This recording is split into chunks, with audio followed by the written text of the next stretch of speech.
Hello, welcome back to Ambika Speaks. My name is Ambika Sundaresan, and today we're going to do an event deep dive into oratory. So, first we're going to look at what oratory is as a category and how it's defined. Then we're going to look at some examples of successful topics in the past. Next, we're going to look at the traits of a successful oratory competitor, and then we'll look at some of the rules and judging criteria of this category.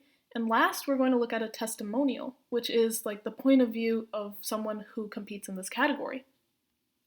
So, starting off, the purpose of oratory is to develop skills in composing and presenting a formal speech on a significant topic. So, let's look at the event description first. Students deliver a self-written 10-minute speech on a topic of their choosing. Limited in their ability to quote words directly, original oratory, or OO as it commonly is referred to as, competitors craft an argument using evidence, logic, and emotional appeals. Topics range widely and may be informative or persuasive in nature. The speech is delivered from memory, but some rules may change circuit to circuit. An oratory speech is expected to be thoroughly prepared, well-composed, persuasive speech on a topic of significance to general society. A good oration is characterized by vivid and forceful language and appropriate stylistic devices such as metaphors, comparison and contrast, irony, etc. Thoughtfulness in the choice of and the approach to the topic and the quality of supporting materials is a necessary part of the good oration. Now, some examples of past and potential topics include body image, motivation, white lies, cultural norms, distractions, and even sarcasm. Notice the wide range of topics listed here. You have societal problems such as body image, very, very big societal problems, but also some overlooked societal problems or things not even considered societal problems like sarcasm. So, the key here for a good oratory topic is really just choosing something that you're really passionate about or willing to do a lot of research into, because it really is the thing that makes or breaks your pieces. If you have a topic that you're really passionate about, it shows, and that's usually the winning pieces. Okay, next we have some traits of successful OO performers. You have to be creative, personable, process-oriented, and well-spoken. So, breaking down some of these, let's look at creative. Obviously, you're going to have to use a little bit of creativity for virtually all the topics, all the categories in speech and debate. However, it's a very specific type of creativity used in oratory, in the sense that you have to be able to put together your supporting pieces of evidence for such a diverse topic. Like, looking back at body image, you have to be able to look at different sources, compare, contrast them, analyze them in a very creative, not standard way. That's one of the things that definitely sets you out. Next, being personable. The winners in oratory are definitely the ones that the judges can relate to, and they definitely are humanized. Their pieces humanize them and make them truly someone that you're speaking with and not being spoken to. That's like a weird distinction, but definitely something that helps win in categories, being personable. Next is process-oriented. Oratory is not for the faint-hearted, I will say that, because it is a very, very long process, and just when you think you're done, you probably aren't done. It's always going to change. Like, you are probably editing and editing your pieces even after you've gone to a tournament. You keep editing your pieces until the very last tournament, basically. What's more is that the piece that you start out with, the piece that you go and compete with in your first competition, will not be the same version of your speech that you do in the next competition or the one after that. It is constantly changing, so definitely being process-oriented and not like end of the goal-oriented is very key for oratory competitors.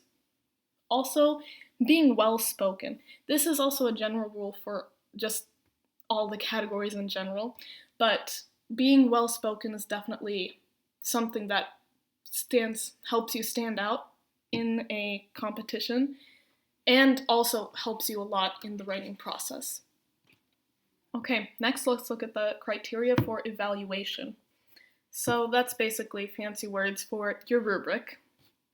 Okay, the extent to which the content A reflected a worthwhile topic, and B provided quality modes of supporting materials, including analysis, reasoning, and factual information. This is where that creativity aspect would kick in. Number 2, the extent to which organizational structure was both clear and effective. 3, the extent to which clear and compelling language and effective stylistic devices were used appropriately. Another really clear way that creativity would kick in. Individual judges may lower the rank due to the use of profanity or vulgarity. So this is a very big thing when it comes to competing in events where you write your own pieces.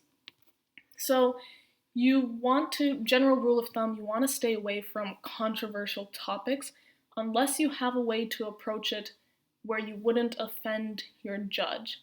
So, for example, if you are going to take a stance on a controversial topic, and that's going to be your speech or your piece, or you kind of mention it with your opinion on the controversy, but your judge supports the opposing side, they have the right, they can definitely dock you or rank you lower than the other people in your room, and that would be one of the major reasons, which is definitely not fair, but obviously people are biased by nature. So when it comes to writing your own pieces, using controversial things or even just vulgar words or things that could be borderline offensive, I would recommend steering away from that unless you have a way to approach it that's very creative and wouldn't offend anybody.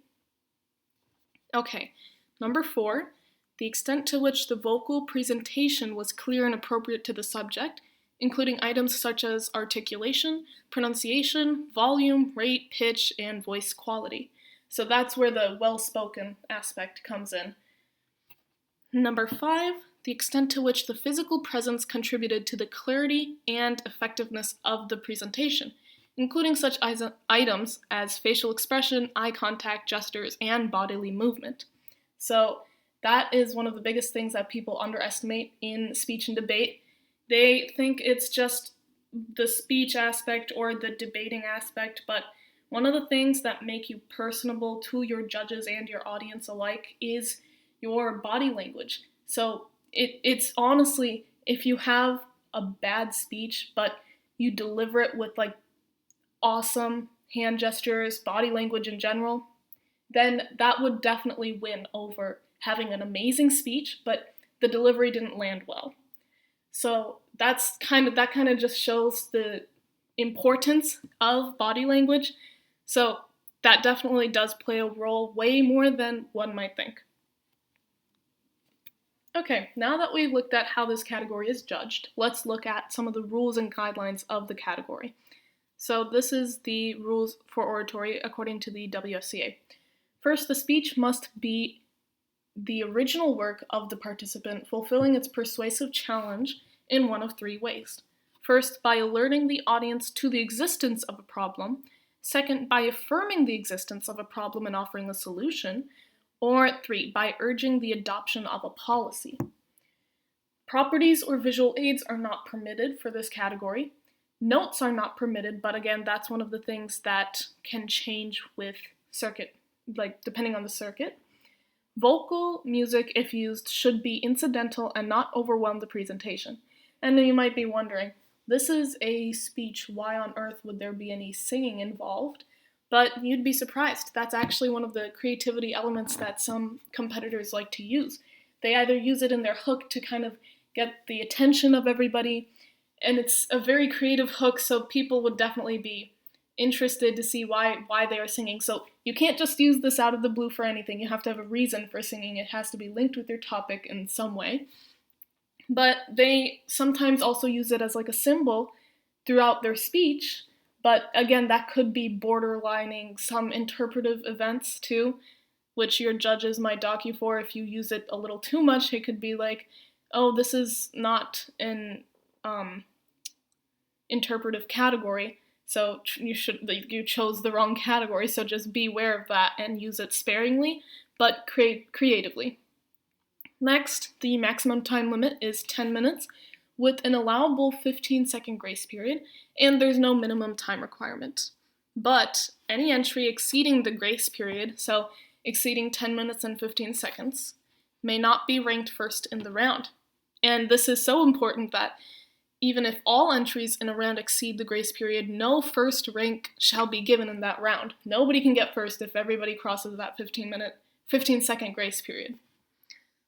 So students who write orations should think seriously about a topic that is of personal interest and significance to them. So that was what I was saying earlier about being passionate about the topic itself. Given the number of weeks students may be doing oratory, they will want to find a topic that they can keep fresh and engaging for the extended periods of time. So picking a topic that's very timely, maybe something that's tied to New Year's or like a holiday, probably wouldn't be best if you use that kind of topic because it wouldn't be relevant as the season progresses.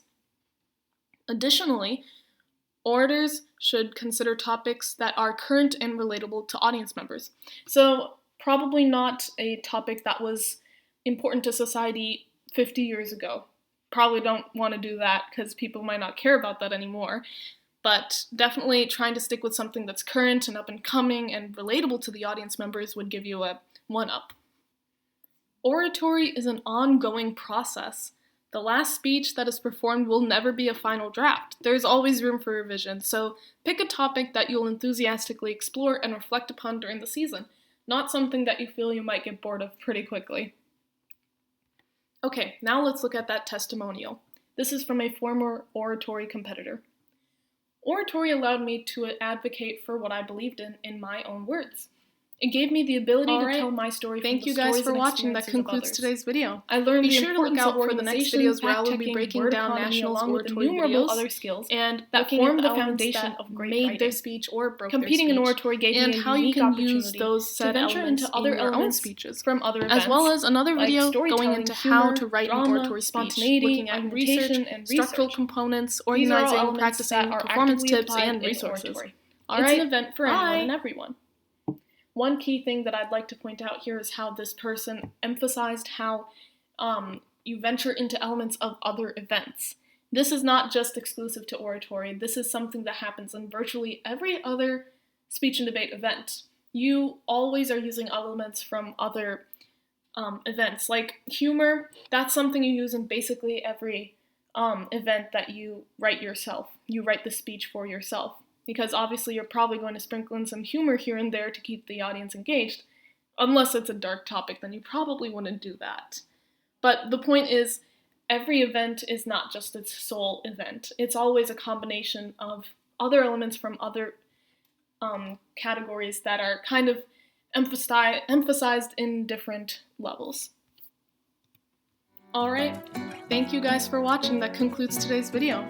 Be sure to look out for the next videos where I will be breaking down nationals oratory videos and looking at the elements that made their speech or broke their speech and how you can use those said elements in your own speeches, as well as another video going into how to write an oratory speech, looking at research, structural components, organizing, practicing, performance tips, and resources. Alright, bye!